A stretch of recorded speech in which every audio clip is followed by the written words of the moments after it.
आज आम ओडिया समाजर ओडिया भाषार अनन्य श्रद्धार केन्द्र पूज्य गणकवि वैष्णव पाणीकर 142तम जयंती अवसर रे तांको जीवनी बायोग्राफी ओडिया और इंग्लिश रे लोकार्पण करिवार सु अवसर मते मिलिला।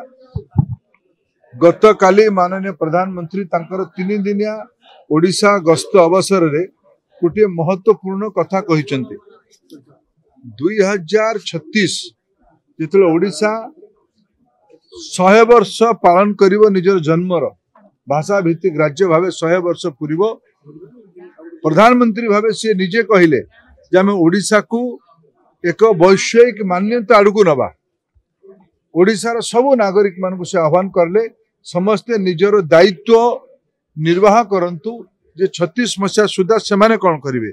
आगामी 12 वर्ष भितर ओडिशार नवजात शिशुटू आरंभ करिकी वयोवृद्ध नागरिक पर्यंत समस्त दायित्व भूमिका सक्रियतार आह्वान से कर मते लगुच आगामी 12 वर्ष सबु ओडियांक पई एक सुवर्ण अवसर आनी दउची।